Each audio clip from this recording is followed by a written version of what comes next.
Qed nagħmlu dan il-filmat għax nemmnu li t-telespettaturi x'ilhom ikunu jafu b'mod ċar dak li ju reklam u dak li mhux. Jidrilna li diversi media online u influencers qed jieħdu flus mir-riklam minn Project Green. Innotajna li fil-filmati li produċu ma jkunx indikat bil-fom u f'xi każijiet lanqas bil-logo li l-video huwa sponsored minn Project Green. Minflok dawn ippreżentaw bħal li jkun hija opinjoni personali tagħhom. Għalhekk aħna nqisu din il-prattika bħala ġusta li l-followers u nħossu ħtieġa nesponu kif qed isiru l-affarijiet. Dan jista' jwassal manuvri sottili favur partit politiku jew ieħor kemm minn influencers kif ukoll minn media houses li jistgħu jinfluwenzaw l-ħsieb taċ-ċittadini f'elezzjoni ġenerali. Dan jiġri sempliċement għaliex min ikun wara l-messaġġ għandu interessi u benefiċċji finanzjarji li jiddependu kompletament fuq min ikun fil-gvern. Bħalissa m'aħniex ċerti jekk dawn kollha mhix qed jirċievu xi ħlasijiet u bekk huwa tajjeb li nkunu nafu. Għalhekk qed nitolbu lill-oppożizzjoni sabiex kemm jista' jkun malajr tagħmel PQs fil-Parlament sabiex inkunu nafu li qed igawdi u kemm qed jitħallsu ta' dawn l-sponsors ta' Project Green. Min artikolu għal-Gazzetta Newsbook fil-każ ta' dik il-podcast ħareġ li dan irċieva qrib 10,000 euro biex jippromovi s-siġar li hija inizjattiva finanzjata minn Project Green. L-istess artiklu ġie rapportat ukoll li naqqas mill-iddikjara fil-filmat tiegħu li dawn kienu video sponsorjati jew li saru bħala parti minn ftehim ta' sponsorship ma' Project Green. Qed nagħmlu wkoll domanda l-Ministru konċernat minn Project Green, l-Onor Mirjam Dalli. Nixtiequ nkun nafu kif wieħed jista' jkun eġibbli biex jibbenefika mill-fondi allokati għal dawn l-sponsors. Jekk kull media u influencers jista' jibbenefika jekk teżistix xi formola ta' applikazzjoni u kif jisir il-proċess tal-għażla. Nixtiequ nkun nafu wkoll jekk dawn il-fondi jingħatawx bl-istess mod u bl-istess ammont lil kulħadd. Nisperaw il-Ministru tagħmel stqarrija dwar dan u jekk possibbli tippubblika min huma l-influencers jew il-media news outlets u kemm jingħataw flus. Mela tlaqna. Dan l-influencer għandu l-logo ta' Project Green iżda fil-filmat ma qalx bil-fom jekk hux messaġġ imħallas minn Project Green. Mela illum il-ħadd u kont għaddej u qed ħanjaf x'imkiena hekk għandi termos kafe żgħir mhijiex tant inħobb nagħmilha. U qed ħansib x'imkien fejn ħanintefa' l-kwiet kwarta nofsija noqgħod naħseb hekk għalija bil-kwiet hekk fin-natura u sibda ġnien vera ħelu u dan jismu the Peace Lab Public Park. Peace Lab Public Park. Dan li ġej filmat ieħor min-naħa tiegħu iżda b'mod aktar sottili qed saħansitra jintuża bl-effett li jkritika l-membri tal-oppożizzjoni. Fil-fema tagħna dan jaġevola l-gvern kif ukoll fl-istess ħin jagħmel reklamar għal Project Green. Okay, hemm żewġ ġrib.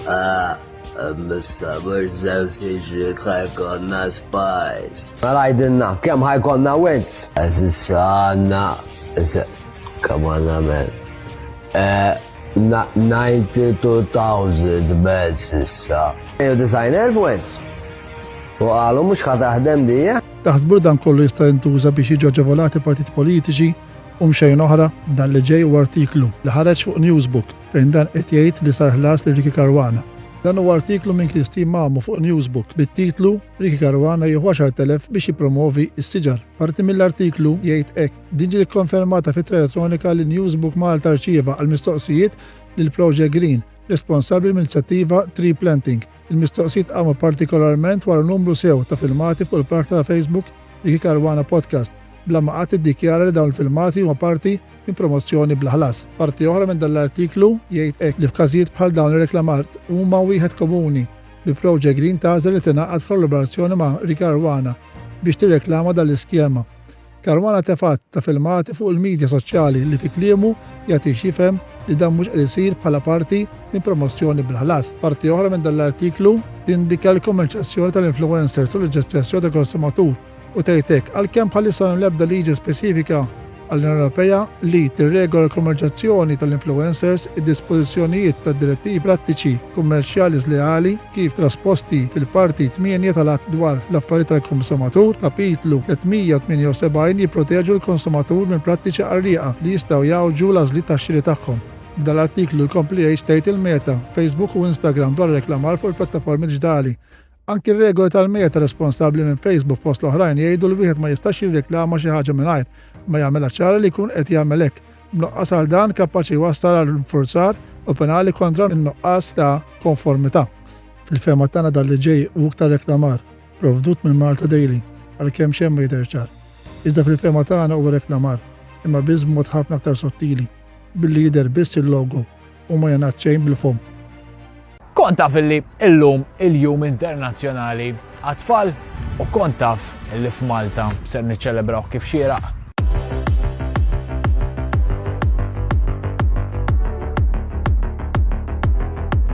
Iċċelebrat mad-dinja kollha sa mill-1954 u din is-sena anke hawnhekk fil-Park ta' San Clement f'Ħażabbar il-ħadd 23 ta' Novembru mill-10 ta' filgħodu sal-5 ta' wara nofsinhar dan il-post se jinbidel f'atmosfera u attivitajiet li m'għandekx titlef. Panijiet u ħafna regali inkluż merchandise.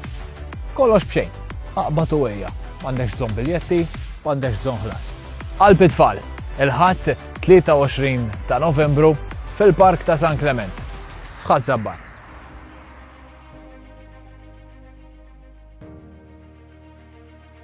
Qiegħed iż-żurriq ilqajt l-istedina tal-Ministru Mirjam Dalli. Jekk trid għandek dan id-dubju, ejja mmorru dawn il-parks flimkien jien u inti u naraw il-parks differenti li qegħdin nagħmlu u kif huma.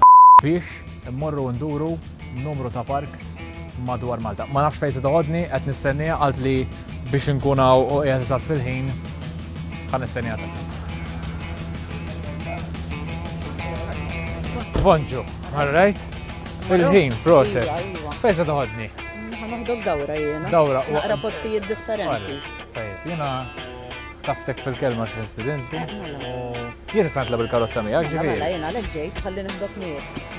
Mela kien da wieħed mill-proġetti hawnhekk Pjazza Karmelitan iż-Żurriq. Rajna biżżejjed, naħsbu dan kollu jqajjem sospetti kbar. Bekk nemmru li l-poplu għandu jkun informat sewwa jekk dawn ir-risu mhix magħmula għal skopijiet kummerċjali jew inkella ġeneralment bla ħlas u jekk hux kontenut timħallas speċjalment meta jkun imħallas mill-gvern. Rridu li jkun hemm l-istess trattament tal-influencers kollha u newsrooms u l-telespettaturi jkun informat b'mod ċar x'inhu riklam mhux mhuwiex inkellem ir-riskju ta' manipolazzjoni qarrieqa favur min għandu l-mezzi li tista' tħalli impatt negattiv fuq id-demokrazija. Għalhekk ir-regoli li kif ukoll ġew indikati fl-istess artiklu ta' Newsbook dan għandhom jiġu nfurzati mill-awtoritajiet konċernati.